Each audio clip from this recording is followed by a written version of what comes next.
Alors, on a le plaisir aujourd'hui de recevoir Patrick Léonard des Sept Doigts de la Main. Patrick Léonard est co-directeur, il est directeur artistique et cofondateur des Sept Doigts de la Main, donc un des plus importants cirques au monde finalement.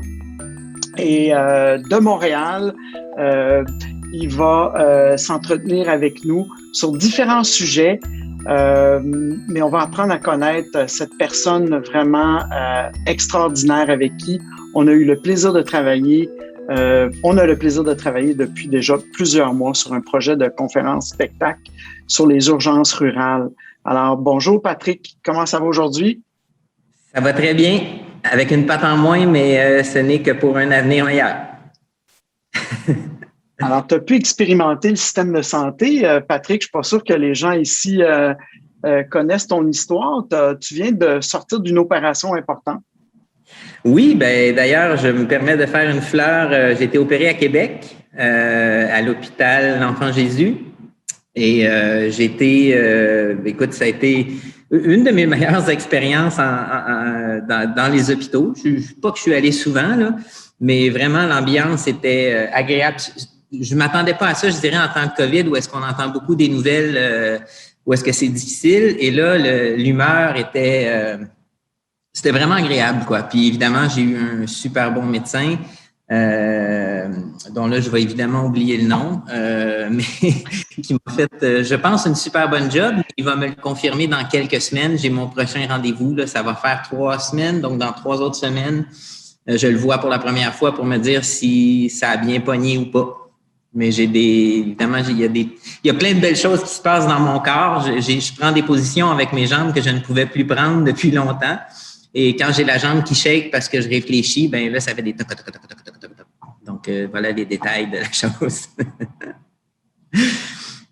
Ben, merci. On va essayer de retrouver le nom de ton médecin pour lui faire honneur. Docteur Belzile. Docteur Belzile. Docteur Belzile, oui. Okay. Qui m'a été d'ailleurs référé par beaucoup d'artistes de cirque qui se sont fait opérer pour ce genre d'opération-là. C'est souvent, petite parenthèse, c'est souvent des artistes qui vont faire de l'aérien, qui sont souvent en prise, les jambes ouvertes avec beaucoup de poids sur eux. Je connais entre autres une porteuse de trapèze du haut qui s'est fait opérer pour ça, puis qui m'avait référé au docteur Belzile. Et plein d'autres qui l'ont fait. Donc, c'est pour ça que je me suis retrouvé à Québec, entre autres, et parce que c'était vraiment difficile à Montréal de trouver une voie pour trouver quelqu'un qui allait faire ça, mais peut-être que j'ai mal cherché, je sais pas. Ou je suis dû pour aller à Québec régulièrement, là. Je sais pas. Et donc, tu t'es fait opérer une hanche. Oui, la hanche gauche. OK. Et tu étais en attente de chirurgie depuis combien de temps? Écoute, j'ai perdu un peu le fil du temps durant l'année pandémique, mais j'ai eu l'impression qu'ils m'ont appelé beaucoup plus tôt que je pensais. Il me semble que j'ai fait le rendez-vous à l'été passé. Ils m'ont appelé pour dire, pas le rendez-vous, mais me mettre sur la liste d'attente, puis on va vous appeler quand on va avoir une place. Là, sachant que toutes les chirurgies étaient retardées, moi, ils m'avaient dit c'est minimum 1 année. Là, bref, avec tout ce qui se passe, j'ai cru que c'était pour être plus long. Et finalement, ils m'ont appelé plus tôt. Eh bien, ma conclusion, c'est que probablement que c'est une opération que normalement on va faire à des gens plus âgés. Mais là, peut-être que les gens plus âgés ont moins envie d'aller dans des hôpitaux pour les raisons qu'on connaît. Je sais pas. Mais bref, j'ai l'impression qu'on m'a rentré plus tôt que prévu. Mais ça tombait bien dans mon timing. Je fais pas beaucoup de scènes ces temps-ci. Effectivement, le timing est bon. Donc, et on va être content de te revoir finalement sur scène dans quelques mois, probablement, si tout se passe bien, encore plus fort, parce que Patrick, t'es un acrobate, t'es un clown, en plus d'être directeur artistique, donc tu es vraiment un artiste. T'as créé un spectacle solo qui s'appelle Patinoire, qui tourne encore depuis 2011. C'est vraiment spectaculaire d'avoir un numéro comme ça, solo, qui tourne beaucoup. Tu as un numéro de chaise absolument exceptionnel qui nous tourne beaucoup dans le Living Lab. Donc, on te voit dans ta chaise et tu parles des urgences rurales. Ça fait beaucoup rire les personnes. Donc, on a bien hâte de te revoir comme ça. Fait que Patrick, d'abord, la pandémie a été difficile pour beaucoup de personnes. Donc, au Québec, on a perdu, comme on sait, plus de 10 000 personnes. C'est vraiment triste, mais ça a été difficile pour le milieu artistique. Et on n'a pas beaucoup entendu parler justement de comment c'est difficile pour vous. Peux-tu nous en parler un peu? Comment tu as vécu ça comme artiste et comment les Sept Doigts ont vécu finalement cette pandémie-là? Comment vous vivez ça jusqu'à maintenant? Écoute, je pourrais résumer très rapidement en disant, comme pour tout le monde, c'est extrêmement difficile. C'est sûr que le milieu artistique a été beaucoup touché. Moi, en tant qu'artiste qui aime et qui a besoin d'être sur scène, je ressens un grand manque. Il y a quelque chose qui manque à ma vie. En tant que compagnie, je dirais qu'on est extrêmement chanceux que ce soit arrivé au point où on en était.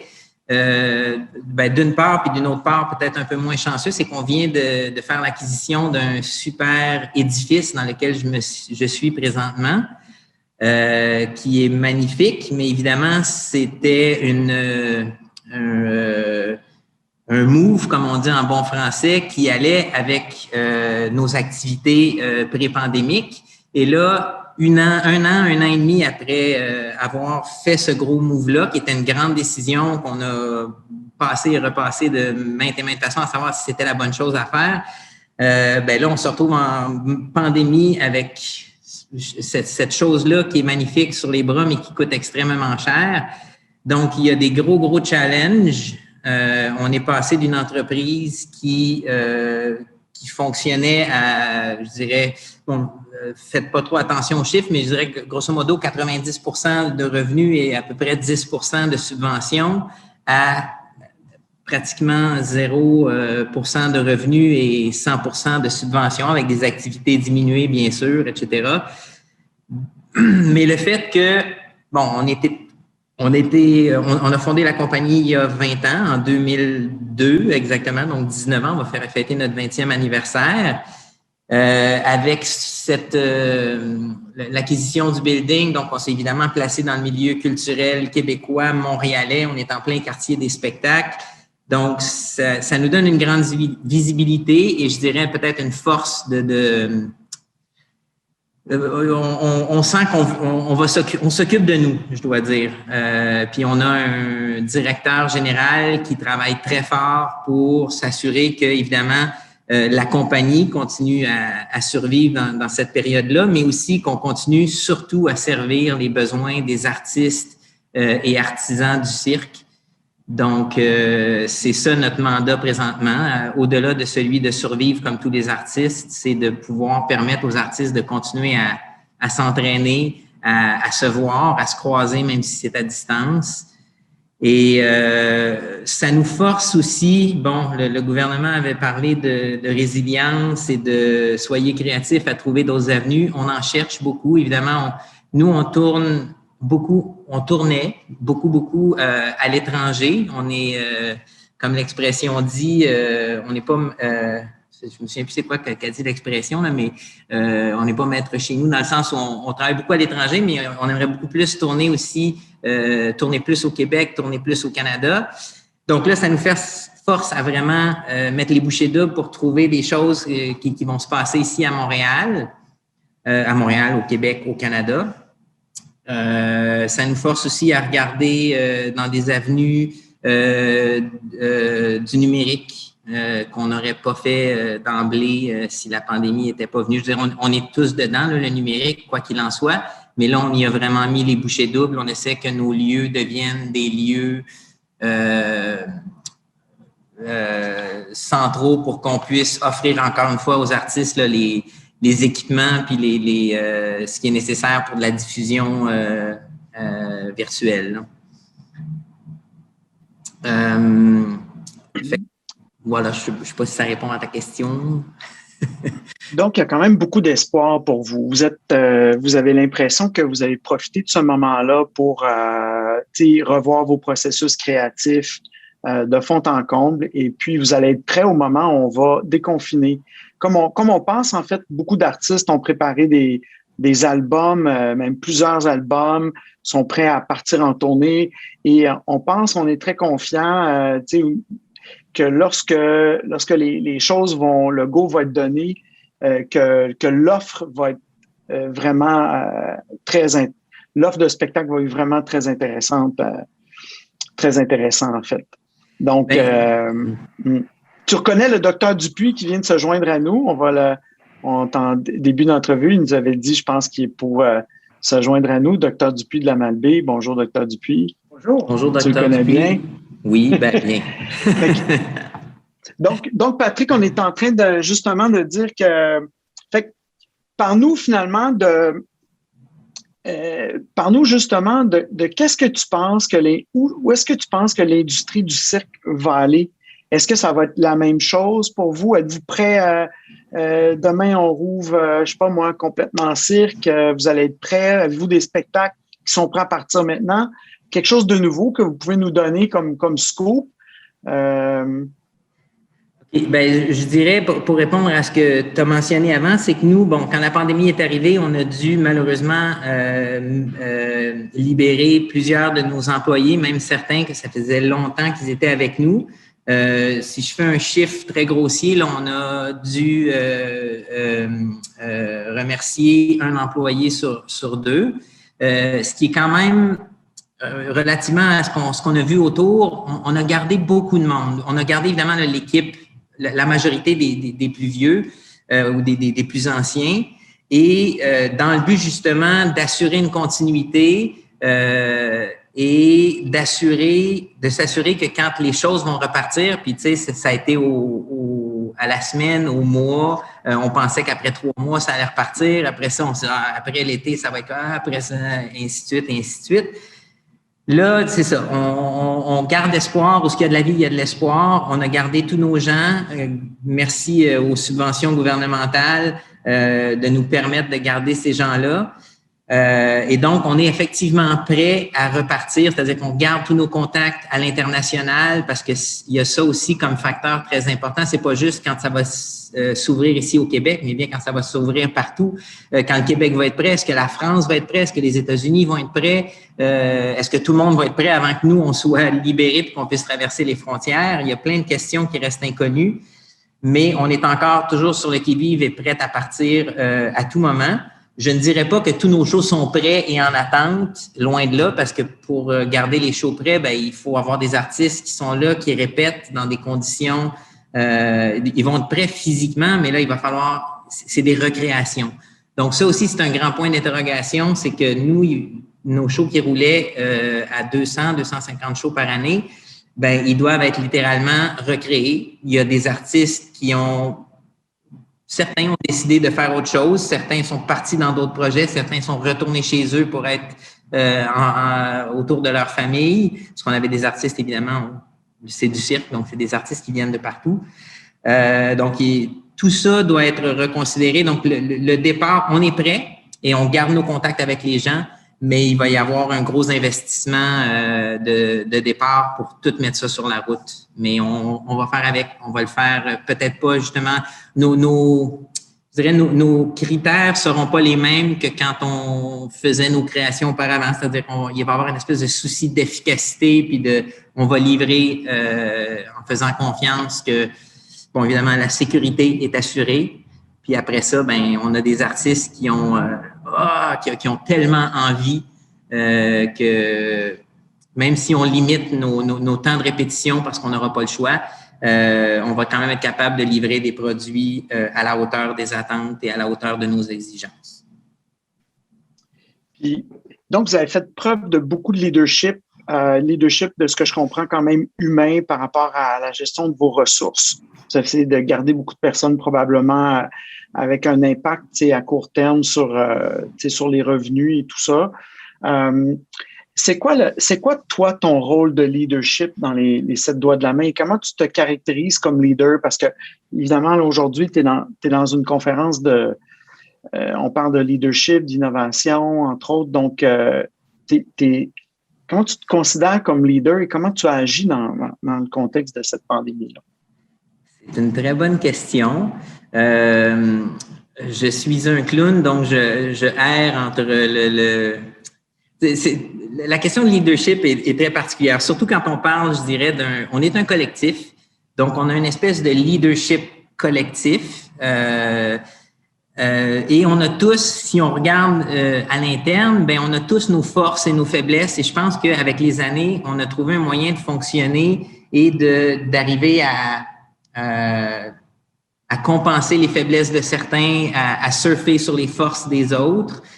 Donc, mon leadership, je dirais, se caractérise beaucoup par une approche collective. Et je pense que j'ai la même attitude, puis mes collègues Julie, toi et Mathieu, ici présents, pourront confirmer, c'est que dans ma façon de travailler, j'ai toujours un esprit où est-ce que j'ai besoin de considérer la vision de chacun pour qu'on puisse avancer ensemble. Maintenant, quand il y a un impasse, je suis toujours prêt à foncer puis à proposer, mais je reste toujours vraiment dans une position où j'aime bien être à l'écoute de l'équipe. Ce qui veut pas dire, comme je dis, là, que ça, faut pas que ça fasse stagner les choses, à toujours qu'est-ce qu'on fait, on va-tu par là ou on fait tout ça. C'est comme ça que je répondrai à la question. Je me sens honoré d'avoir été invité comme un leader dans une conférence avec des gens pour qui j'ai beaucoup, beaucoup de respect. Et donc, j'espère être un leader à la hauteur, à tout le moins dans ce projet-là qu'on fait ensemble, Urgence Rurale 360. Justement, c'est quoi ce projet-là? Veux-tu nous en parler? Écoute, j'ai pas fini de le lire, là, mais... C'est très drôle parce que je sais pas si tu te souviens comment on est venu, on s'était croisés à l'École nationale de cirque il y a plusieurs années, puis on t'avait parlé qu'on s'intéressait beaucoup à la créativité, puis on avait invité d'ailleurs Bernard Petiot du Cirque du Soleil à faire des conférences sur la créativité, notre avec Julie Théberge, Cirque du Monde. Et puis, on t'avait dit, hein, ça nous intéresse un jour, peut-être une conférence spectacle. Et on a gardé le contact et Julie a embarqué dans son doctorat là-dessus. Et tu as toujours manifesté un intérêt. Fait que pourquoi? Puis c'est quoi ce spectacle-là puis on pourra parler de ton expérience dans Charlevoix avec le Design Thinking cet été. Donc, fait que c'est quoi ta perspective de ça? C'était quoi quand la première fois qu'on s'en est parlé? C'était quoi ta vision de ça? Parce que tu es aussi scientifique. Ouais, tu es chimiste de formation. Oui, je fus chimiste de formation. Oui, j'ai un bac en chimie. Voilà. Je l'ai pas utilisé très longtemps. J'ai travaillé 2 ans dans l'expertise médico-légale pour faire ça rapide avec mon frère. Mais je suppose que oui, je connais l'approche scientifique pour l'avoir fait pendant plusieurs années, surtout à l'école. Mais là, je vais faire peut-être une fleur à Julie. Je dirais que oui, en fait, j'ai pas la mémoire assez bonne pour me souvenir de tout comment on s'est rencontrés puis comment le projet est venu à ce qu'il en est aujourd'hui. Mais je dirais que la prémisse de Julie de dire que l'art peut être une façon efficace pour transmettre le savoir, transmettre de l'information, c'est vraiment quelque chose qui me parle beaucoup. Parce que nous, je pense qu'en tant qu'artiste, on le fait transmettre de l'information, mais c'est de l'information un peu, c'est pas de l'information concrète, c'est des connaissances de vie, c'est des sentiments, c'est des feelings. Mais je pense qu'on est des transmetteurs d'informations. Certains disent on est le miroir de notre société. Et donc, cette prémisse-là concrète, scientifique, de dire on va utiliser l'art et l'art vivant, le cirque, pour transmettre des connaissances et en espérant que ça va être plus efficace que peut-être les méthodes traditionnelles. Et si ça ne l'est pas, ben ce sera une autre façon de le transmettre qui va peut-être rejoindre un autre public. Et ça me parle beaucoup. Et je crois que je pense pas que c'est juste, bon là j'ai fait la fleur à Julie, mais je pense qu'il y a quand même un mouvement et on l'a vu quand on a fait la présentation pour aller chercher la bourse Audace. Là, PRQS, des fonds de recherche Québec Santé. Voilà, quand on a parlé de ça devant ce panel de juges internationaux, ils nous ont déjà dit, ou en tout cas certains nous ont dit, ben regarde, ça se fait ici, là, il y a un mouvement là-dessus. Là. Fait que je pense pas qu'on n'invente rien, mais pour moi, ça a été de saisir cette opportunité-là pour en faire l'expérience moi-même, puis voir si je suis à la hauteur d'un tel challenge. On va sûrement en revenir parce que je trouve que la création, c'est pas facile en tant que soi. Je pense que ça prend une discipline que souvent les gens ne sont pas nécessairement conscients. Mais là, il y a comme un facteur de plus qui est on dirait que je me pose mes propres questions puis que je continue là.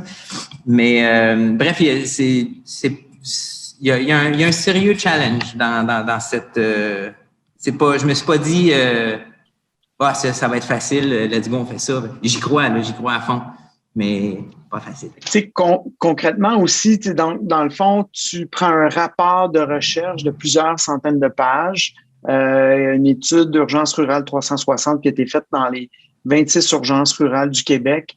Tu t'es parti avec un rapport un peu brut et là, avec, évidemment, toute l'équipe, quand même, le feedback, tu dois quand même arriver à une interprétation juste scientifique de ça sur le plan artistique. Donc, ça aussi, c'est un défi. Tu as une formation en sciences, mais tu n'es pas dans le domaine médical. Ça prend du temps à acquérir toutes ces connaissances-là. Il faut travailler en équipe. Mais aussi, cette expérience-là ne va pas juste être faite, va être vraiment testée. Là. On va évaluer, comparer une présentation standard, une conférence scientifique. Donc, une conférence. Donc, comment c'est difficile pour un artiste, finalement, d'interpréter tout ça? Parce que j'ai vu un énorme travail de ta part, quasi obsessionnel cet été, parce qu'on a prototypé l'exactitude de l'information. Est-ce que c'est vraiment comme ça? Veux-tu me dire le pourcentage de la mortalité 3 fois plus élevé de trauma en région rurale? Tu voulais vraiment t'assurer que les détails sont là. Donc, comment c'est difficile pour toi de faire ça? Ben c'est ce que je disais. Je pense que c'est cette rigueur-là. On a une rigueur en tant que créateur pour les produits qu'on va créer. Mais là, il y a comme cet autre aspect-là de la rigueur scientifique qui fait que tu peux pas... Tu sais, moi, je peux lire le rapport, j'en ferai ma propre interprétation, puis là, je dis, moi, je trouve que c'est ça que ça veut dire.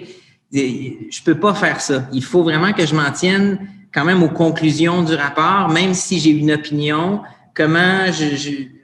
puis ça, c'est un effort constant. Puis on l'a vu même quand on l'a fait ensemble, parce qu'il y a quand même une grande part d'improvisation quand on a travaillé, ne serait-ce que pour prendre l'exemple du tour de chaise, où est-ce que je veux faire une espèce de synthèse, puis là, je pars dans mon interprétation, et des fois, c'est épeurant parce que je peux dire des choses qui seront pas vraies, puis là, bien évidemment, je suis en train de parler d'un rapport scientifique et on pourrait facilement, en tout cas pour les plus attentifs et ceux qui vont connaître déjà la matière, vont pouvoir pointer le doigt et dire « ça, c'est pas juste, puis ça, c'est pas juste ». En même temps, il faut que j'apporte tout un aspect émotionnel. Je dis « je », là, mais disons le « nous ». Si jamais je dis « je parle de « nous ». Il faut qu'on apporte un aspect émotionnel à la chose parce que je pense que c'est ça qui est à la base quand on a la prémisse de dire ça va être une méthode plus efficace, je crois, que les autres méthodes pour transmettre l'information.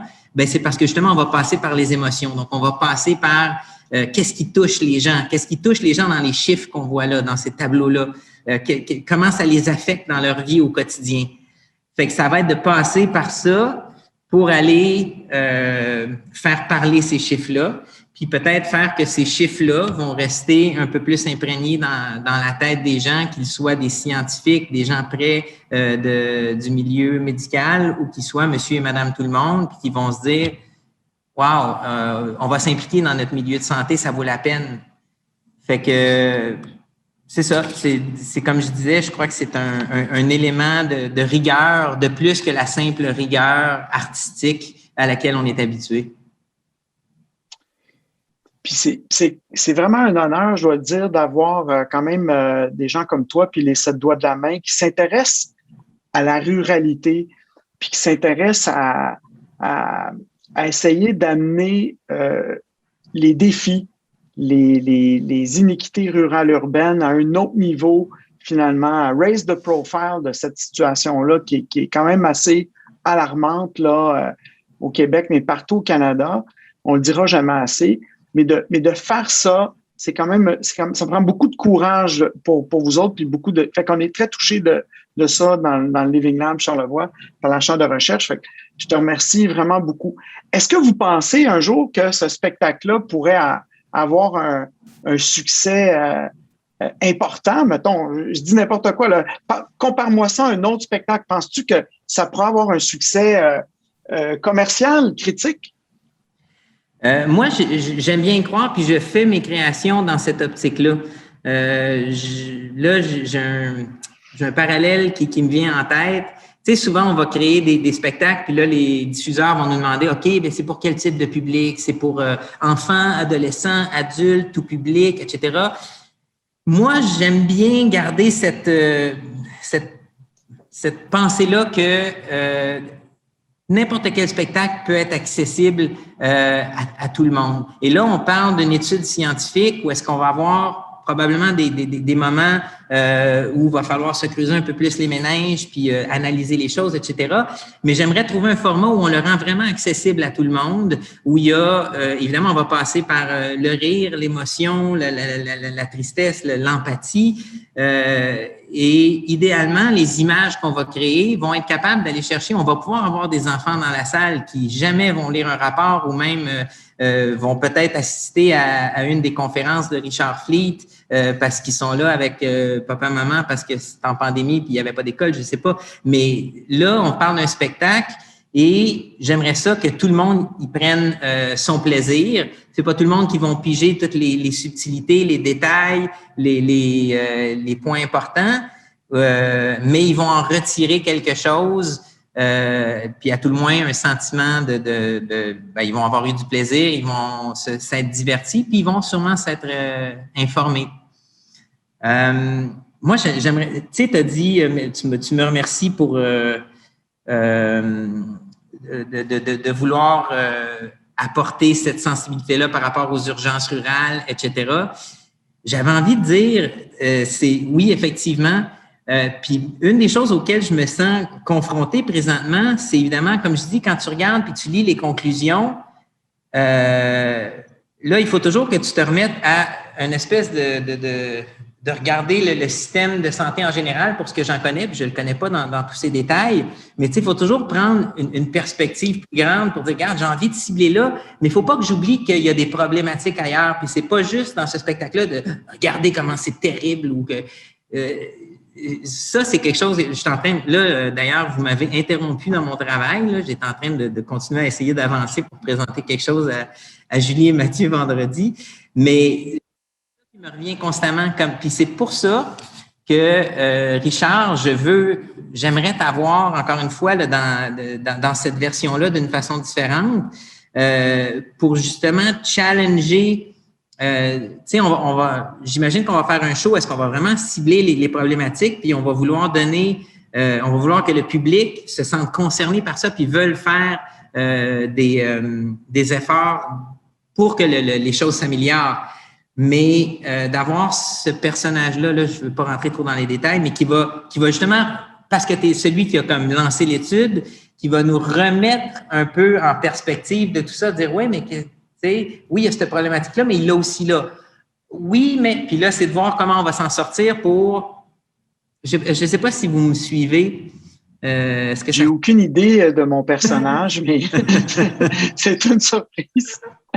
Mais écoute, il y a pas de problème. Je veux juste savoir, toi pour toi, donc dans le Living Lab, on a parlé de leadership aujourd'hui, on a parlé un peu de ruralité, évidemment.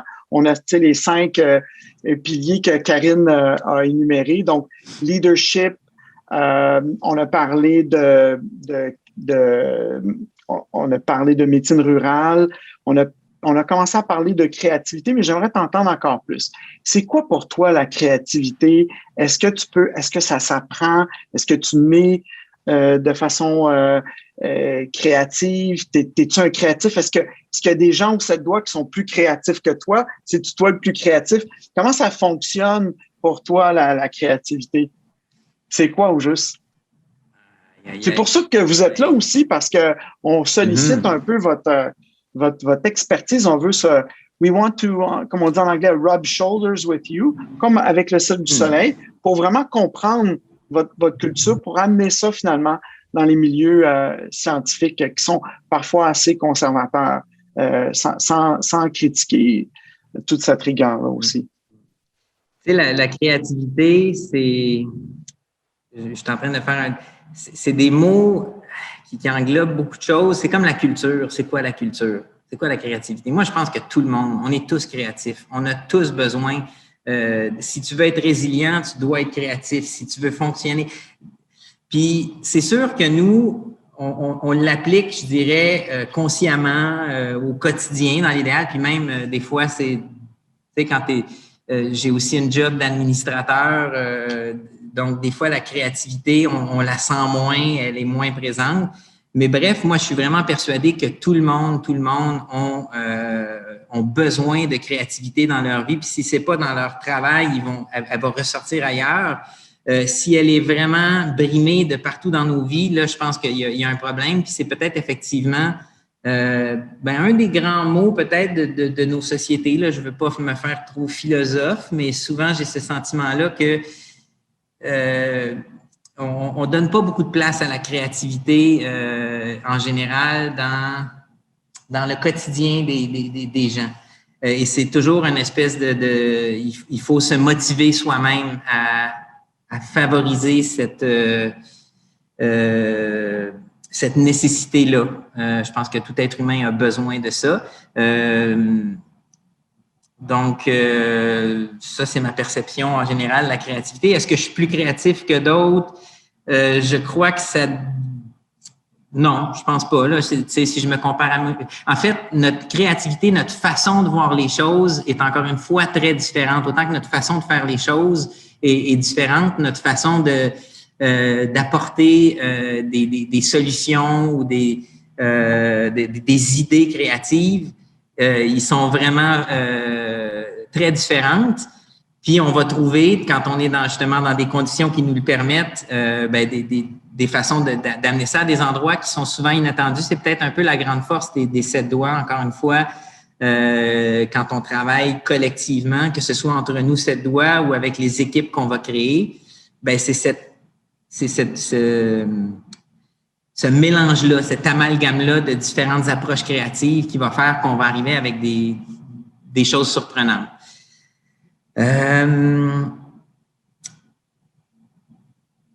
J'ai pas de grande définition, malheureusement, pour toi, Richard, et pour vous tous, de la créativité. Mais c'est intéressant, mais Patrick, t'as dit quelque chose de vraiment intéressant, et ça, on l'a pas entendu souvent, que la créativité ou l'expression, en tout cas, le fait d'essayer de penser ou d'encourager la créativité, tu l'as pas dit nécessairement comme ça, mais c'est comme une stratégie de bien-être, de wellness, qui est un des piliers aussi de notre stage. Donc, c'est donc de pouvoir essayer de donner les moyens de trouver différentes solutions puis d'exprimer nos différents talents, finalement, c'est quelque chose qui est très libérateur et qui est très sain, en fait. Puis on comprend les contraintes de tout le système qui pèse lourd sur nous parfois dans le domaine de la santé. Mais ça, c'est vraiment important. Donc, sous cet angle-là, c'est vraiment important. J'aime beaucoup ta réponse. J'ai juste une dernière question. Après ça, je vais céder. Après ça, ça va être les stagiaires du Living Lab, puis les autres après. Mais une petite question. Donc, cet été, on est un peu embarqué dans une expérience de design thinking. Donc, dans Living Lab, on a reçu une formation par Mike Ross, donc qui est professeur, qui enseigne aussi à l'Université McGill, et qui a enseigné les principes de design thinking. Et puis, on avait comme objectif de monter un prototype de spectacle tous ensemble en une semaine entre la première et la deuxième vague de la pandémie au Manoir Richelieu. Alors, qu'est-ce que tu as pensé de cette expérience-là, toi qui prends parfois des mois à créer un spectacle, à réfléchir, les enjeux?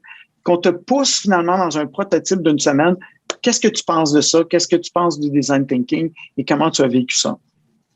D'abord, j'ai beaucoup apprécié l'heure et demie ou les 2 heures qu'on a eu avec Mike Ross. Ça a confirmé ou ça a peut-être mis des mots sur quelque chose que j'applique, je dirais. Puis je pense qu'on applique ça naturellement dans le milieu artistique. Vous avez sûrement déjà entendu que quand on te demande ça prend combien de temps faire un show, ça prend une semaine de plus. Ça prend 2 mois de plus. Ça prend toujours plus. On n'est jamais prêt quand on doit livrer quelque chose. Et là, on a un projet qui est très limité financièrement, disons-le. Donc, on doit faire les choses très rapidement, de façon très efficace. En même temps, on doit pas laisser de côté la rigueur. On veut pas non plus laisser de côté la qualité du spectacle. Et donc, écoute, ça a mis des mots sur ce que je connaissais déjà. J'avais déjà entendu parler du design thinking et ça fait tout à fait du sens. Je pense que puis on devrait se le rappeler encore une fois, ça aussi au quotidien dans tout ce qu'on fait. Tu sais, on fait souvent des plans puis c'est comme arrêtons de trop planifier là. Allons-y, faisons-le. Avec les bons outils puis en se posant les bonnes questions, mais faisons-le. Souvent, c'est vrai si on a trop de temps, on peut tergiverser longtemps. Puis, je dirais que si je parle pour ma personne, si je tergiverse trop longtemps, j'avance pas. Fait que j'ai besoin. D'ailleurs, je pourrais vous dire que je suis un créateur. Je vais vous faire une confession. Je suis un pompier. Je crée beaucoup dans l'urgence. Et donc, c'est ça. C'est une façon. Et là, c'était le fun parce qu'on avait, c'est ça. On avait une semaine, on avait une date, et là, on a des nouvelles dates et on va livrer quelque chose qui va être, à mon avis, très différent de ce qu'on... En tout cas, on prend on revire les choses de bord pas mal. Au départ, juste pour peut-être expliquer aux gens, j'avais vu le court temps qu'on avait, j'avais proposé qu'on parte d'une conférence classique et qu'on la distorsionne, là, qu'elle nous apporte ailleurs. Et c'est ce qu'on a fait. Mais là, j'ai envie qu'on aille au-delà de ça, qu'on assume le côté peut-être conférence. Donc, il va toujours y avoir un conférencier dont je me suis permis de prendre le rôle. Ça va être un grand risque de mon côté parce que, je pense que je suis capable de me débrouiller en termes de conférencier.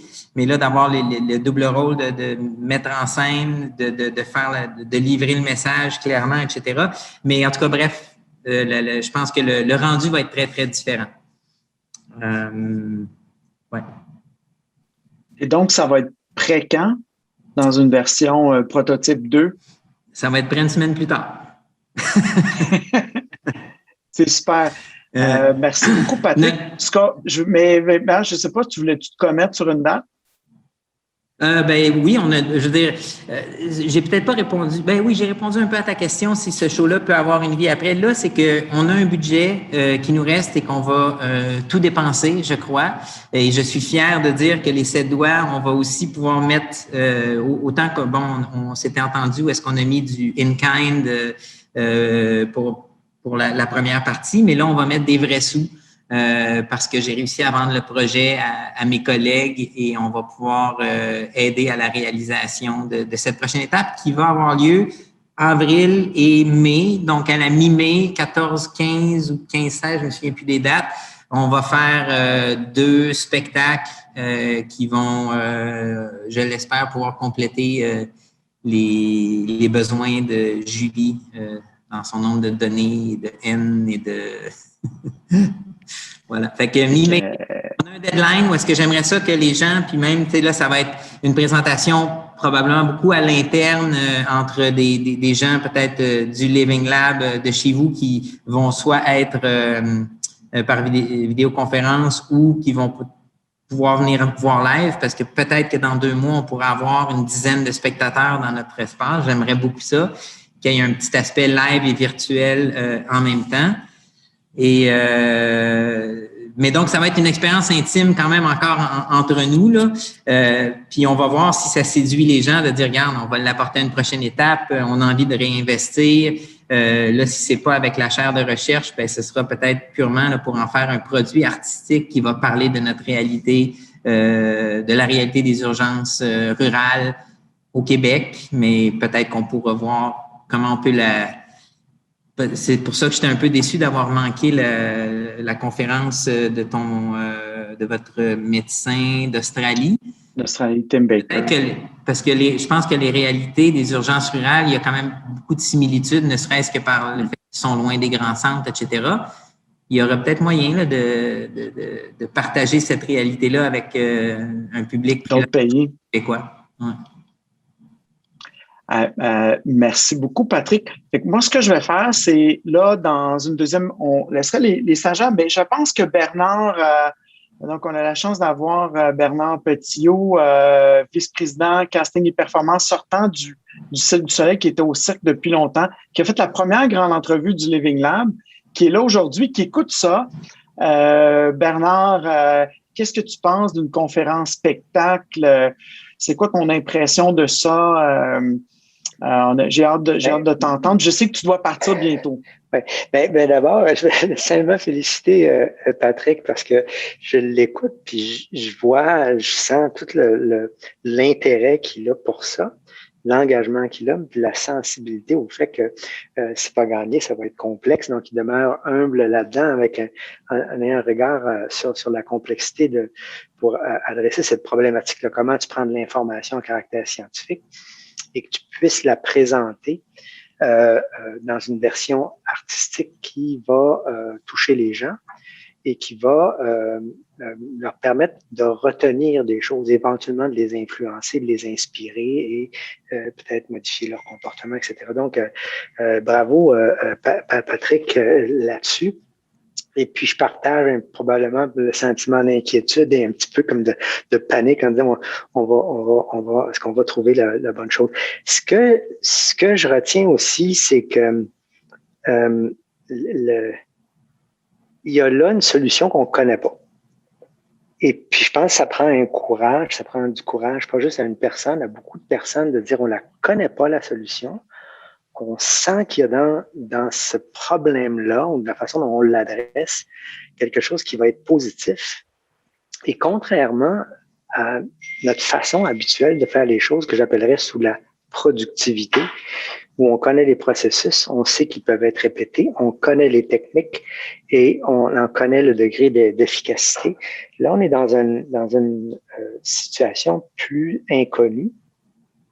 Autant d'un point de vue des artistes, si je comprends bien, ou du moins de Patrick, que des scientifiques eux-mêmes. Donc, moi, ce que j'en retire, puis ce que je ressens, cette espèce de doute, d'incertitude, d'inconnu, puis comme un malaise un peu, qui va demander à tout le monde, finalement, dans le fond, de faire un petit peu un acte de foi. Et je retiens aussi une autre chose qu'il a mentionné, c'est-à-dire d'être en action. Et je pense que c'est là qu'est une grande partie de la force qui va se dégager par la contribution de chacun. Ça va être d'être en action, de faire des choses et de se donner, j'ai l'impression que Patrick, tu me corrigeras parce que tu as parlé de collectivité, de se donner finalement un environnement qui permet à tous et chacun d'amener ou d'apporter un élément ou de soulever à ce moment-là un questionnement. Ça va contribuer à faire tourner la roue. Moi, j'ai trouvé, ça va pour toi, Rick. J'ai trouvé que d'écouter Patrick sur ça me permet de faire un autre bout de chemin pour mieux comprendre où vous en êtes aussi, puis comprendre un petit peu où Julie en est, puis ce qu'elle recherche, bien que je fasse partie du comité là, pour son doctorat. La façon dont Patrick l'explique, c'est très intéressant, puis je dirais c'est vraiment convaincant sur le potentiel de cette démarche-là. Donc voilà, je n'ai pas d'autres questions, j'ai plus un commentaire, une observation sur ce courage-là, cet engagement-là. Merci Bernard, c'est très riche on est très chanceux de t'avoir là aujourd'hui. Merci pour ces commentaires. Je ne sais pas si Patrick, tu veux réagir à ça. Est-ce que on sent quand même, Patrick, que tu es quand même quelqu'un de fonceur, es quelqu'un de terrain. On t'a vu travailler cet été. Je pense qu'on t'a poussé vraiment avec ça parce que ça faisait quand même 2-3 ans qu'on en parlait.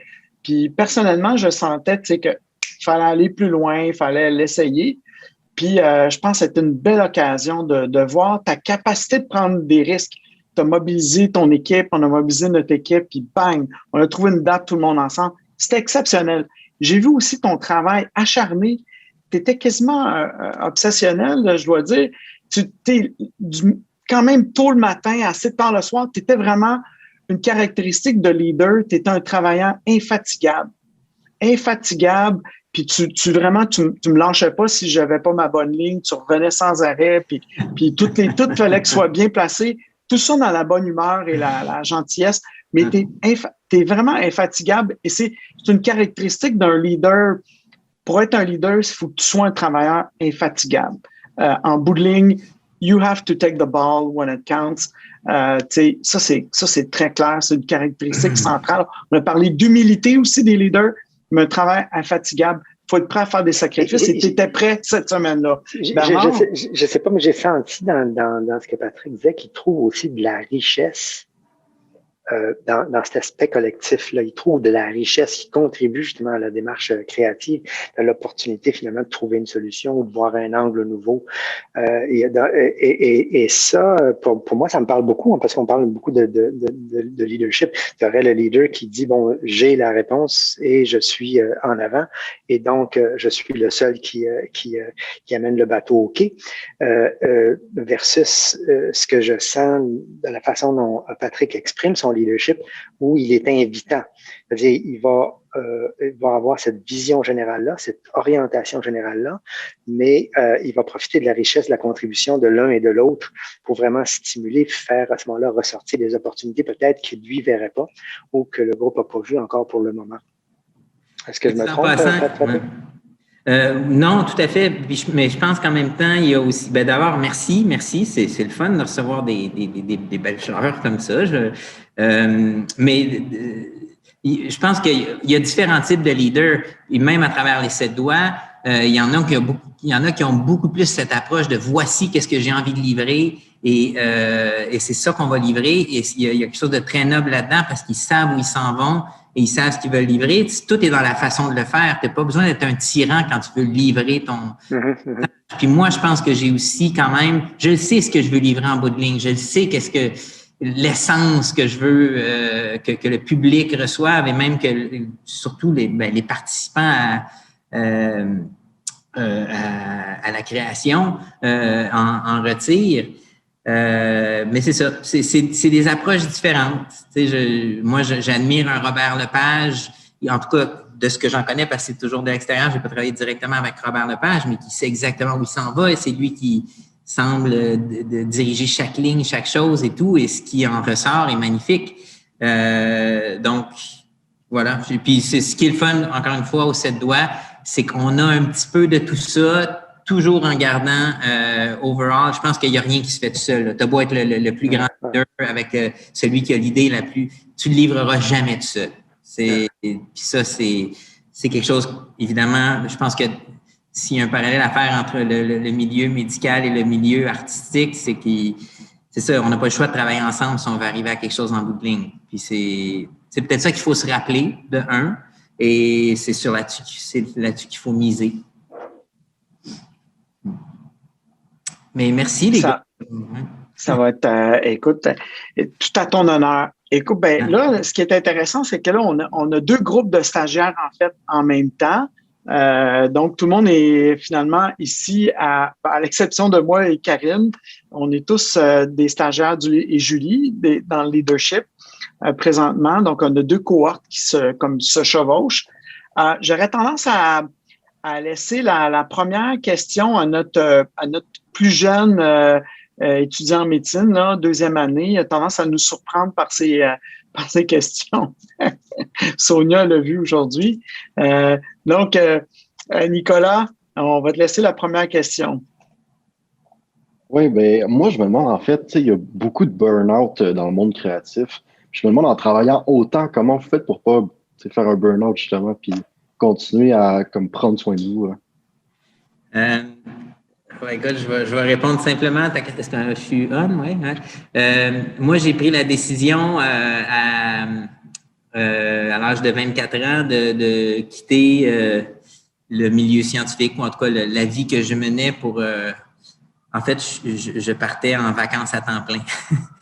Pour moi, je devenais... D'être créatif, c'était quelque chose qui était... Tu sais, c'est plus quelque chose qui... Puis la réalité est peut-être différente aujourd'hui, mais tu sais, quand tu fais quelque chose que tu aimes, tu le fais à fond. D'ailleurs, je ne vais pas dire que je suis... c'est sûr que quand on est dans l'action, quand on est en création, j'ai que ça en tête, puis je vais travailler. C'est là toute la journée, toute la soirée, toute la nuit. Je me lève avec ça le matin. Mais il y a d'autres jours où je me pogne le bacon, pas pire. Là, le travail se fait pareil, mais je ne suis pas constamment là, à lancer des projets avec tout le temps dans l'action.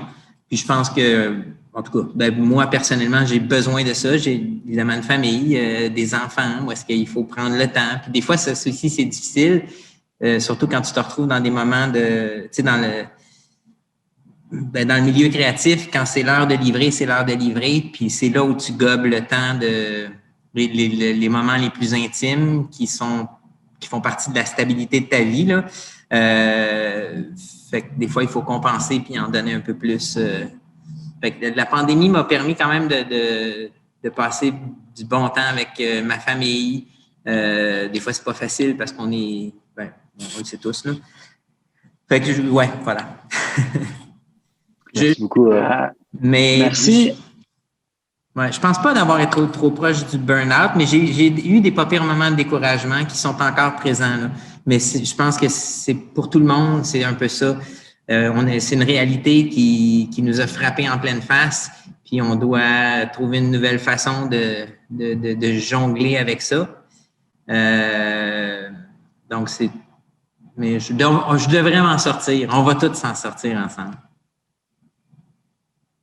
Merci, Patrick. Puis là, j'irai avec notre stagiaire expérimenté. Je ne sais pas si Jean-Luc qui nous a promis qu'il essaierait de participer aux activités de stage de leadership. C'est un médecin senior de Charlevoix et Dr Dupuis. Mais aussi, c'est dans l'optique aussi de prototyper pour un médecin en pratique. Est-ce qu'il n'y aurait pas un intérêt de participer aux activités de stage de leadership pour intégrer non seulement des résidents, mais aussi des médecins en pratique et d'autres professionnels? Mais je céderais la deuxième question à notre médecin senior que tu connais bien, qui a déjà fait une grande entrevue aussi. Docteur Dupuis, vous une bonne question pour Patrick.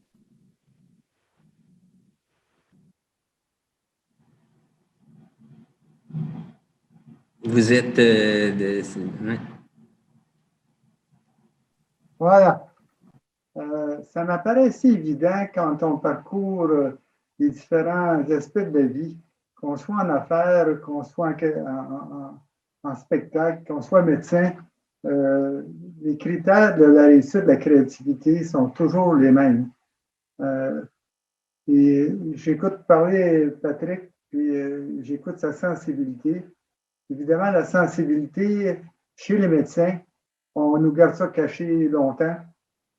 Et moi, j'ai le plaisir à dire que j'ai commencé à faire des films il y a 10 ans, puis c'est là que j'ai fait mon coming out, je dirais artistique, parce que je l'ai gardé caché toute ma vie, à part de faire de la photographie, parce qu'on est drillé en médecine dès le jeune âge. Moi, ça a commencé à 14 ans que je savais que je voulais être médecin, puis qu'on m'a imposé des critères extrêmement ambitieux d'étudier puis d'avoir des performances académiques. Puis, en quelque part, le cours de médecine a caché beaucoup de nos émotions pour en venir à comprendre beaucoup d'années après que finalement, c'est ces mêmes émotions-là qui nous guident vers le succès et la réussite.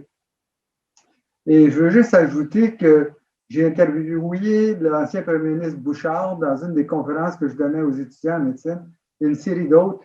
Et pour répondre à l'étudiant en médecine, et peut-être ajouter quelque chose, ce qui m'a frappé du premier ministre Bouchard, on parlait de la détresse, on parlait de ces choses-là en médecine. Et j'étais surpris de voir Patrick Bouchard avait dit la même chose que tu viens de dire. quand on aime quelque chose, on peut le faire beaucoup et longtemps. Et quand on aime beaucoup quelque chose, l'aspect fatigue est un critère qui est moins dominant que celui qui pousse ou celle qui pousse sa vie à faire des choses sous la contrainte, souvent pour faire plaisir aux autres, pour préserver son image. Ces choses-là, ça me vient toujours au texte de le paraître et l'être. Plus qu'on se rapproche de l'être et plus qu'on s'éloigne du paraître, et ça s'applique en médecine, plus qu'on peut contribuer. Et la créativité, c'est une question d'éclatement d'énergie, ça, c'est pas d'autre chose. Il faut l'avoir, l'énergie en dedans de nous autres, et ça s'apprend. Et quand je vois Patrick, on voit qu'il est multi-intéressé, et il a passé par une formation scientifique. Et je pense il nous dit des propos universels. La créativité, c'est un besoin que on a en dedans de nous et que peu ont la chance de l'exprimer. Mais je pense que le rôle du Living Lab et de toute l'équipe que vous représentez au niveau de la médecine, c'est de tranquillement, et le plus tôt possible, ça c'est comme une semaine plus tard, tranquillement, il est plutôt possible d'instaurer chez les jeunes étudiants en médecine que le côté académique, rigoureux, scientifique, c'est une chose, mais ils vont finalement faire leur carrière par les émotions, la faire ou la défaire. Et que si ces émotions-là sont bien utilisées, ils vont être créatifs et apporter une contribution. Parce que l'homme qui est vendeur ou la femme qui est vendeur, ça demande beaucoup de travail, beaucoup de créativité, beaucoup de passion, c'est partout, c'est universel. Alors, c'est à vous autres de nous montrer au milieu médical, à nos juniors, comment introduire dans notre vie le côté émotif. Je vous rappelle que 50% des burn-out dans le domaine médical sont chez les femmes. Je vous rappelle qu'il y a une augmentation de 7% dans les dernières années du burn-out chez les femmes. Et on tourne toujours autour du problème émotionnel qui est le nœud de cette faille-là ou de la limite où est-ce qu'on peut tomber en burn-out. En tout cas, moi, j'ai beaucoup aimé partager des moments avec toi, Patrick, et tu me sembles être une définition parfaite de comment l'ambition, la créativité, l'énergie, le partage font partie du succès d'une entreprise. Merci beaucoup, Dr. Dupuis. J'aurais tendance à aller maintenant vers justement une autre médecin dans notre stage qui est Véronique. Donc, on est dans notre première semaine de stage de leadership. Alors, juste pour te mettre en contexte, Patrick, Véronique, je l'ai croisée à l'Hôtel-Dieu de Lévis cet été, justement, avant qu'on parte pour Charlevoix. On venait de lancer le stage, elle avait entendu parler de ça, et puis elle a dit, j'aimerais ça m'inscrire, mais tous les aspects bureaucratiques qui ont permis à la réalisation ont fait qu'elle a pris un peu à dernière minute et on est bien content de la voir. Fait que merci de ta patience, Véronique. As-tu une question pour Patrick? Parce que dans le fond, c'est intéressant. Ce que je veux savoir, c'est que dans le milieu médical traditionnel, toi, tu es jeune en formation, c'est-tu utile des entrevues comme ça? Tu peux nous dire si c'est pas utile. Mais on fait ça pour vous autres aussi. Ben oui, moi je trouve ça super utile. Puis en fait, justement, ça me permet de faire du pouce un petit peu sur ce que Dr. Dupuis mentionnait. Mais tu sais, effectivement, en médecine, on a un contexte très, très rigide, pas juste bureaucratique, mais tu sais, on apprend des critères diagnostiques, il faut que ça fitte dans la boîte pour poser un diagnostic, etc. Alors que effectivement, le lien qu'on crée avec les patients, puis la gratitude qu'on en reçoit quand le patient est satisfait, ben c'est des côtés qui sont beaucoup plus émotionnels. Donc, c'est super important là, d'exploiter ce côté-là. Puis, en fait, j'aurais une question pour vous, Patrick.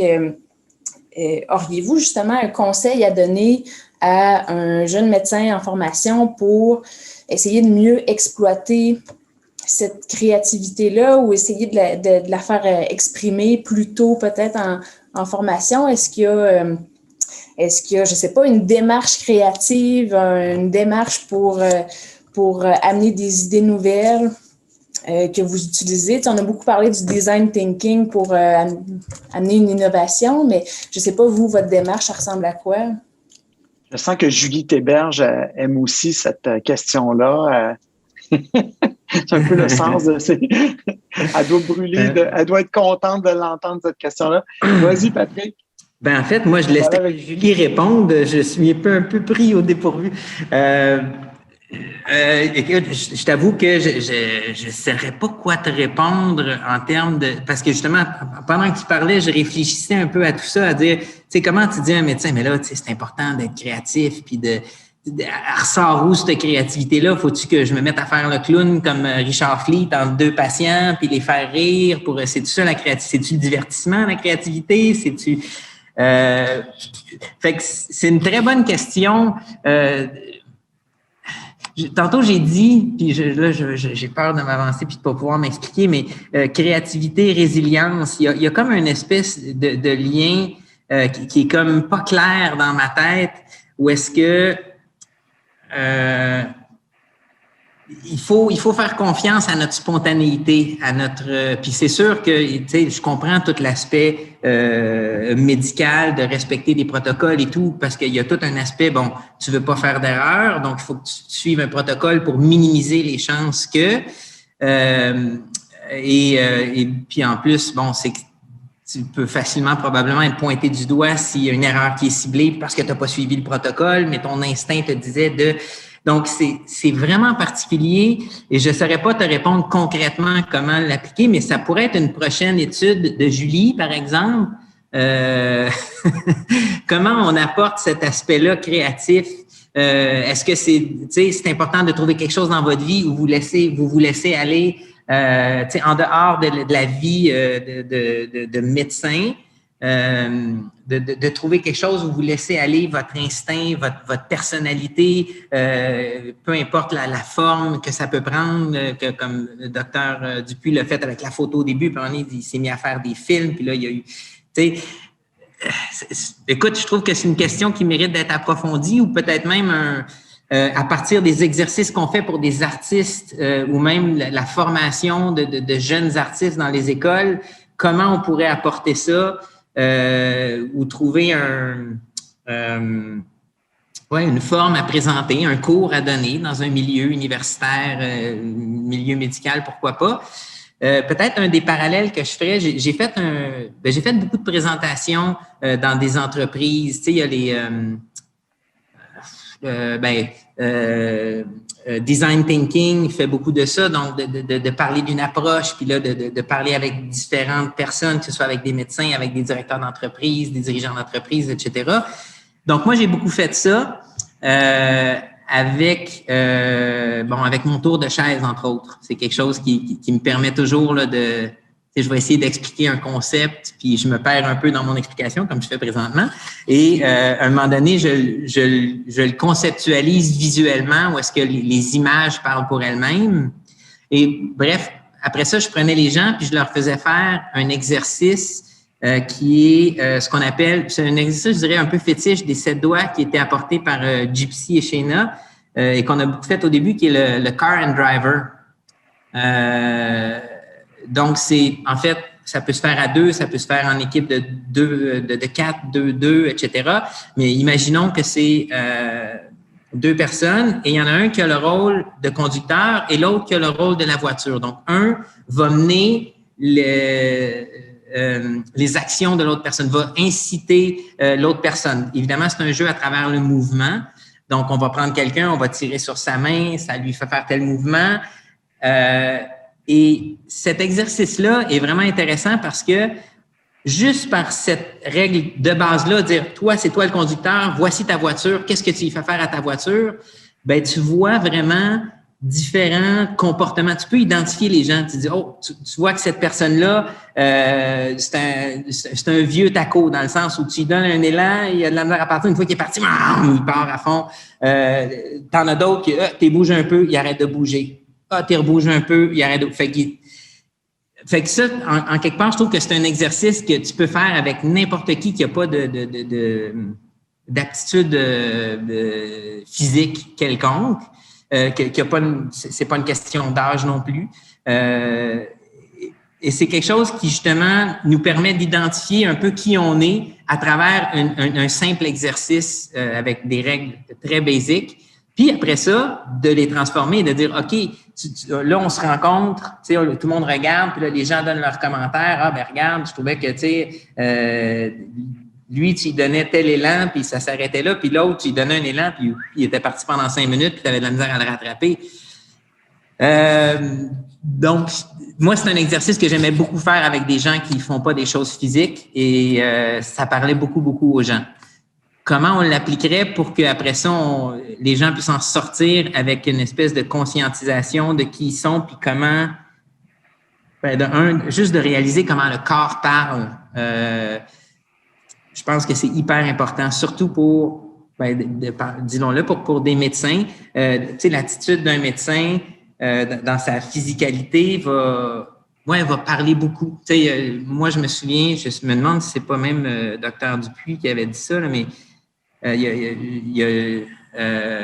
me souviens, 50% de la guérison d'un patient est en fonction de la confiance qu'il donne à son médecin. Là. Tu sais, c'est un peu lié à l'effet placebo, je sais pas trop. Fait que juste d'être conscient que notre physicalité, par notre façon d'être, notre façon de toucher les gens, finalement, j'ai peut-être répondu un peu à la question, je sais pas.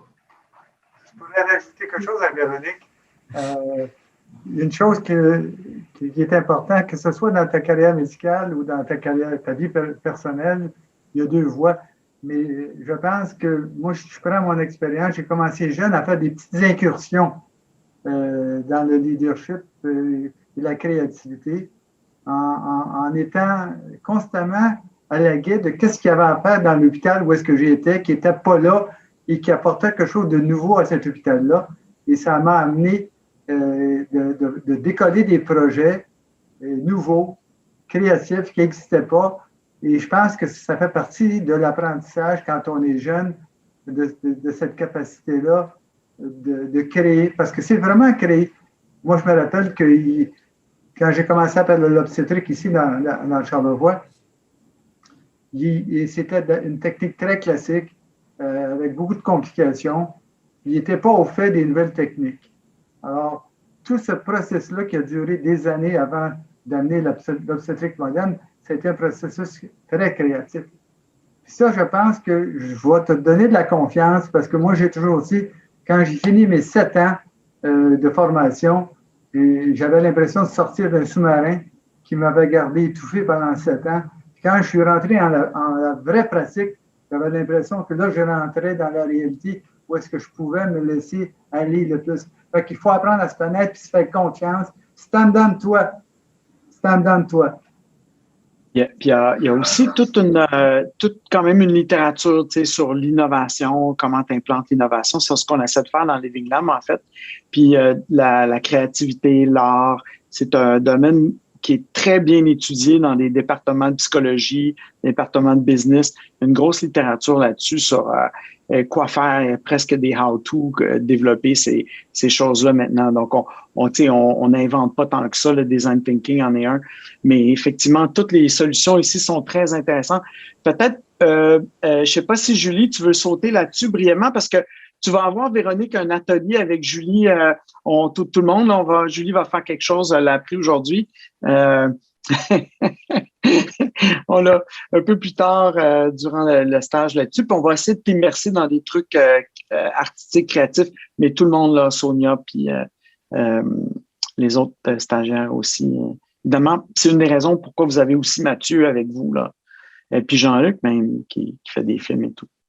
Julie, tu veux-tu sauter là-dessus brièvement? Après ça, je propose le temps file, puis malheureusement, on n'aura pas le temps, mais je propose de vraiment faire un peu des questions un peu rapid fire.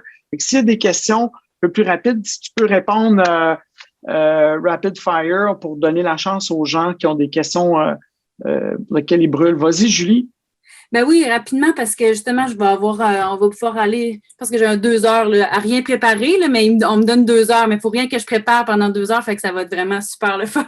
On va être créatif en masse, mais je pense que Patrick t'a super bien répondu, puis Jean-Luc aussi, c'est vrai que c'est en nous, il faut se donner, mais il y a une phrase qui me revient souvent, c'est que le changement prend du temps. Tu sais, on veut des changements, on veut des trucs rapides, mais le changement prend du temps, puis on est très formaté, hein. Les artistes, on est formatés dans notre manière de voir nous. Les scientifiques sont formatés dans leur manière de voir d'eux. Moi, je pense que dans un idéal, loin, c'est qu'on contribue ensemble. Tu sais, on peut pas non plus, en tant qu'artiste, je peux pas savoir tout ce qui se passe partout dans le monde.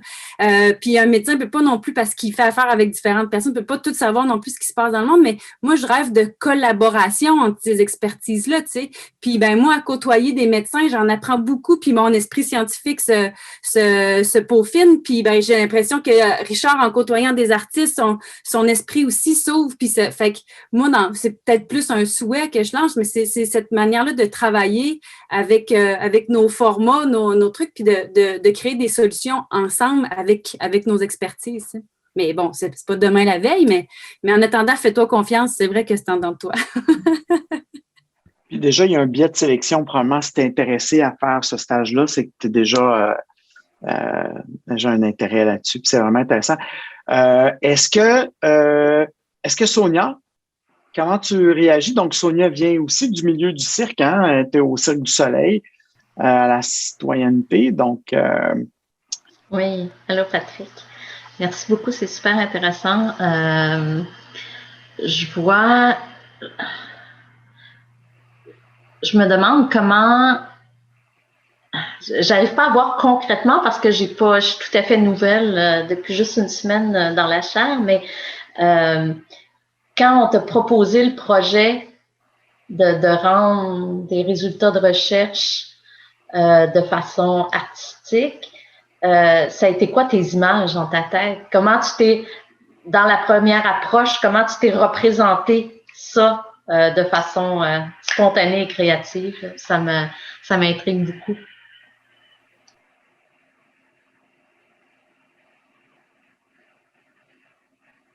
Yeah. Tu me fais revenir dans le temps. Je ne suis pas sûr que je me souviens exactement c'est quoi les premières images qui ont été créées, mais d'emblée, comme j'ai dit tantôt, évidemment, j'ai tout de suite vu un potentiel intéressant à la prémisse, ou comment on dit ça, je ne me souviens plus. Écoute, qu'est-ce que j'ai vu au début? Comment on pourrait faire un show là-dessus? C'est parce que ça a été un processus quand même assez long. Tu sais, il faut que tu lises le rapport, puis là, il y a plein d'images qui te viennent. Après ça, c'est d'essayer de voir, OK, c'est quoi, ça va être quoi mes paramètres? Je vais avoir combien d'artistes? Parce que c'est sûr que les images, quand tu veux créer, tu dis, ah oui, ça, là, je le vois tellement bien. Puis là, ça te prend 12 artistes. Puis là, tu dis, ben oui, j'en ai juste 3. OK, qu'est-ce que je pourrais faire? Fait que c'est tellement, surtout au début, je dirais, là, c'est que ça part dans toutes les directions.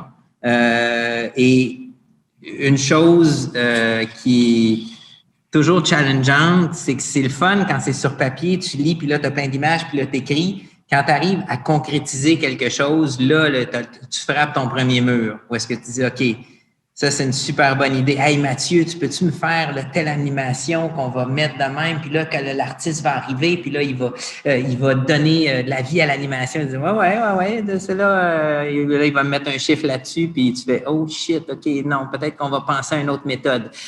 Fait que ça a été un long processus pour canaliser, puis même, encore une fois, je pense que c'est le design thinking, ou en tout cas la méthode qu'on n'a pas eu le choix de prendre, qui est celle de dire on le fait en étapes, on a une semaine de création, on essaye quelque chose, on a eu plein d'informations, on sait qu'on prend ça, puis on s'en va vers là, puis là, on continue à travailler. C'est qu'au moins, une fois que tu le réalises physiquement, puis que tu vois les limites, ça te donne vraiment beaucoup d'informations pour comment orienter la suite.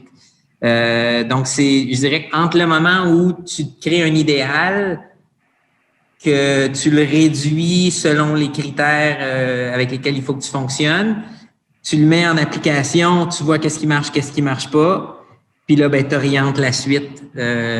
Puis encore là, tu vois, on va faire notre suite, ça va être une semaine de création en avril, ou en fait, je l'appellerais plus une semaine de recherche, parce que là, j'ai eu plein d'idées, on m'a suggéré plein d'idées. On va faire de la recherche au niveau des personnages, au niveau du mouvement acrobatique, etc. On va voir qu'est-ce qui fonctionne. On va pouvoir l'amener dans nos 2 dernières semaines, où est-ce que là, on va vraiment placer le spectacle. Et ça reste quand même un processus extrêmement rapide vu les circonstances, parce qu'on fait du cirque. Je suis posé de faire des réponses rapides. Je pense que j'ai répondu. C'est ça. Donc, écoute, on voulait, écoute, je sais pas, Jenny, tu sais, très rapidement, puis après ça, on a une activité, vraiment 2 activités très rapides à la fin qui vont durer 2 minutes. Fait que Jenny, as-tu une question? Puis là, Patrick, je vais te couper si tu pars dans toutes les directions. OK? Je vais essayer de faire cette question-là rapid fire. Tantôt, tu as commencé ton entrevue en essayant de dire un adage, puis ça m'a vraiment fait du bien parce que moi, je suis jamais capable de les dire, mais je pense que tu veux dire « Nul n'est prophète dans son pays ». Puis moi, c'est un concept qui m'intéresse vraiment beaucoup. Comme commissaire au développement, j'ai beaucoup essayé d'utiliser ces gens-là dans notre milieu qui n'étaient pas prophètes ici, puis je me disais comment qu'on peut les impliquer puis faire en sorte qu'ils aident notre communauté à se développer. Puis, on a rencontré Kim Lavoie en comportement humain dernièrement qui nous disait, tu sais, le gouvernement dans la COVID a peut-être pas, tu sais, bien attaché son message, nous a peut-être pas rallié vers un objectif commun. Et là, j'essaie d'aller vite, mais cet été, nous, on a embauché beaucoup d'artistes de cirque. Puis c'est ce qu'il me disait. Il me disait, tu sais, Jenny, on n'est pas connus ici au Québec, mais on tourne partout à l'international, tu sais. Puis c'est revenu de plein d'artistes de cirque qui sont venus à Baie-Saint-Paul. Puis ils ont réussi à attacher des messages sur la COVID pour faire rire le monde, mais quand même faire un peu de la surveillance. Tu sais, je pense aux petites polices, tu sais, qui ont ri avec la COVID puis s'assurer que tout le monde se distançait. Est-ce que vous avez imaginé une place où vous auriez pu, les artistes de cirque, être utilisés à bon escient pour passer des messages importants dans cette crise-là qu'on vit? Oui, mais je dirais pas plus que n'importe quel artiste de l'art vivant, que ce soit des gens de théâtre. Je pense qu'il y en a eu un petit peu partout là, de ces messages-là qui sont ressortis. Nous, ben peut-être la force qu'on a, nous les artistes, puis surtout le cirque contemporain au Québec, c'est qu'on touche un petit peu à tout. On est des danseurs, ou en tout cas, on est spécialistes du mouvement, qui mène plus vers l'acrobatie, mais la danse rentre dans tout ça. Évidemment, on a l'oreille musicale, on a une approche théâtrale qui est peut-être pas aussi forte que les gens de théâtre, et on a le rire. Le rire est un des meilleurs éléments de communication sur la planète.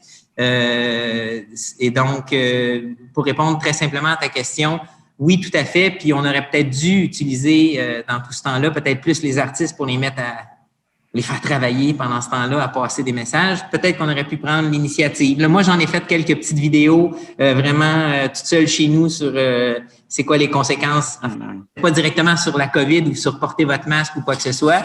Peut-être je vous partagerai ça un jour. Vous allez voir le côté noir de mon humour. Mais les conséquences d'un confinement quand tu es en famille, là, ouf. Anyway, voilà. Oh, je pense qu'on t'a vu sur des Zooms, c'était plutôt spectaculaire. Avec tous tes enfants qui grimpaient dans les petits, c'était vraiment spectaculaire.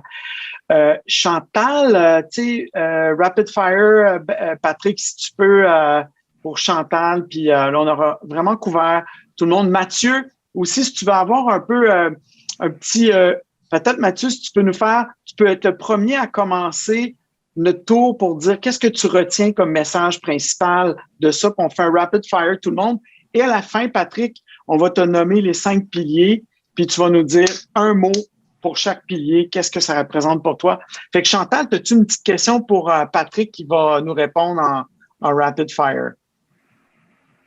Ben oui, merci Patrick. En fait, moi, j'avais 3 ans au cirque quand je vous ai vu pour la première fois, Gypsy, Isabelle, Shayna et compagnie. Puis j'ai vu tout de suite que je regardais quelque chose de spécial qui allait avoir un impact. Alors, ma question est la suivante. Est-ce que quand on est innovateur, créatif et leader dans nos cellules, quand on est green, comme vous l'étiez à cette époque, est-ce qu'on se perçoit comme tel? Est-ce qu'on le sait qu'on est leader et créatif et innovateur?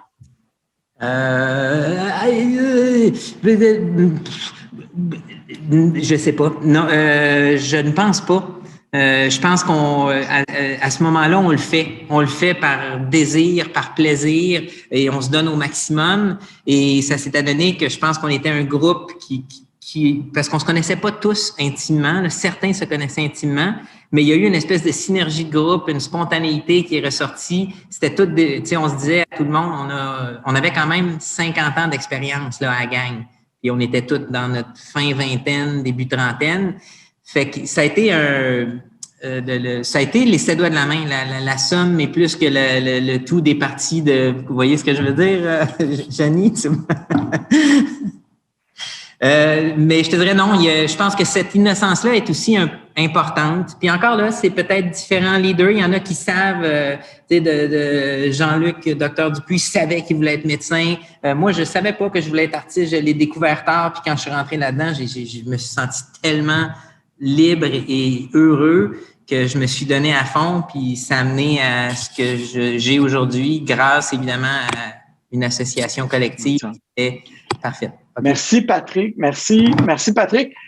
Écoute, Sinan, il est je sais pas s'il est dehors, là. Il est prend 1h du matin, là où il est. Sinan, as-tu une question? Merci d'être là aujourd'hui. OK. Moi, j'ai juste une petite question concernant le projet sur lequel il travaille. En fait, ma question, c'est de savoir comment est-ce qu'on évalue que le message qui passe lors de vos prestations est vraiment capté par le public, en fait, puisque là, vous allez véhiculer, vous avez fait une sensibilisation, donner des résultats de recherche scientifique à travers le cycle, mais est-ce qu'il y a une évaluation pour savoir si le message qui est véhiculé est vraiment capté par le public? Écoute, ça, ouais. Ben, c'est une grande question, oui. C'est ça, c'est vraiment une grande question. C'est entre autres une partie du projet de doctorat à Julie. Tu sais, il y a vraiment des outils. Puis ce qu'on va faire, c'est on va inviter Julie dans l'atelier à expliquer ça et même peut-être présenter un peu des résultats préliminaires. Donc, on a un super teaser aujourd'hui qui est, si vous voulez voir qu'est-ce qui s'est passé, même dans le prototype, parce qu'on a testé nos outils de mesure. Tu vas pouvoir voir ça, Sinan. Ça va être vraiment intéressant. Il y a vraiment des questionnaires, il y a vraiment un protocole scientifique, là, OK? Fait que ça va être intéressant de voir ça. Fait que tu as ouvert la porte sur quelque chose. Écoute, Mathieu, toi, tu côtoies Patrick à tous les jours. Fait que t'as peut-être pas de questions à lui poser, que tu peux lui poser. Mais toi, qu'est-ce que tu retiens? Puis là, ce qu'on va faire, c'est un tour de table rapide. C'est quoi une chose que tu retiens pour montrer le ton, donner l'exemple aux autres? Qu'est-ce que tu retiens de la journée aujourd'hui? Dans la conférence d'aujourd'hui? Il a mentionné que la société laisse pas beaucoup de place pour la créativité. Je pense que c'est important de prendre cette place-là, particulièrement quand on est dans un emploi non traditionnellement créatif. C'est un moment encore mieux. La créativité, c'est difficile. C'est quelque chose qui demande un effort. Alors, le secret de la créativité, je pense, de ce que j'ai cru comprendre, ou extrapoler, c'est que c'est pas juste le talent. Le monde pense qu'ils ont affaire à un artiste qui avait beaucoup de talent, mais personnellement, je pense que ce qu'on apprécie finalement, c'est le travail. Alors, on apprécie toujours le travail et non pas le talent, au sens comme finalement l'entendait Brel, le talent, c'est l'envie de faire quelque chose et de le faire beaucoup et de se distinguer de cette façon-là, surtout dans des métiers créatifs que tout le monde voudrait faire, beaucoup d'appelés, peu d'élus. Alors, il faut travailler fort. Merci, Mathieu. Alors, Rapid Fire, Ginny, une chose que tu as retenue aujourd'hui. Que les messages passent vraiment bien par le rire. Julie? En fait, je me sens fière et reconnaissante de travailler avec vous tous et vous toutes. Donc, la reconnaissance, une expression de un wellness. Chantal? La définition n'est pas aussi importante que l'action. Just do it, comme dirait Nike. Super. Ben, Nicolas? Moi, je retiens que tout le monde peut être créatif. Ça te donne espoir. Sonia?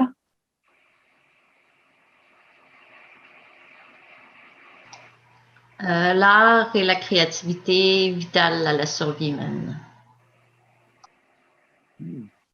Véronique? Oui, tout le monde peut être créatif, il faut juste laisser aller notre spontanéité, puis foncer, un peu comme Chantal a dit. Sinan? Une chose que tu as appris, c'est pas habitué à ça, là, mais notre format, une chose que tu retiens, un message. Ce que je retiens, c'est que deux disciplines qui n'ont vraiment rien à voir en commun peuvent se mettre ensemble pour véhiculer un message qui va avoir un impact positif pour résoudre des problèmes de la société. Ça, c'est vraiment ce que je retiens. Je n'y avais jamais pensé. Au théâtre, peut-être c'était possible, mais dans le cas du cycle et des données scientifiques, c'est ma première fois de l'entendre. C'est un projet qui est vraiment intéressant. Félicitations. Super. Donc, on apprend à te découvrir, Sinan, dans les Journal Club du vendredi. Et je sais pas, là, Karine, elle est peut-être due se retirer, de même que Dr. Dupuis. Alors, Patrick, on fait quelque chose, c'est l'idée de Mathieu, en fait. Donc, dans nos 5 piliers, je vais te nommer quelque chose. Tu vas me dire un mot. Qu'est-ce qui est le plus important pour toi par rapport à ça? Donc, on va te nommer nos 5 piliers. J'ai-tu le droit de réfléchir? Il faut que ce soit vraiment spontané. Non, spontanément. OK? Quand tu penses au leadership, tu penses à quoi? Nous. Quand tu penses à la créativité, l'innovation, tu penses à quoi? Simplicité. Quand tu penses à la santé et au bien-être, OK, comme pour toi, à ta santé et ton bien-être, tu penses à quoi? Amour. Super. Quand tu penses à la médecine rurale, tu penses à quoi? Je pense au bien-être. Je voudrais vous faire le fil de ma pensée, mais... Super. Je pense qu'on a couvert les différents piliers. J'aimerais ça te remercier. Je pense que Karine a dû s'absenter pour un petit mot de la fin. Donc, merci de ta générosité, Patrick, aujourd'hui. Brûle pour point. Notre philosophie, c'est on essaie d'être d'avance, mais pas tellement pour saisir les opportunités d'avoir des gens comme toi. Ça nous a beaucoup touché, toute ta sincérité. Fait que je retiens beaucoup ta générosité d'être ici, puis au plaisir de te voir jouer le rôle du scientifique bientôt dans ta conférence et de retravailler avec toi bientôt. Fait que merci tout le monde. Merci à vous tous d'avoir été là.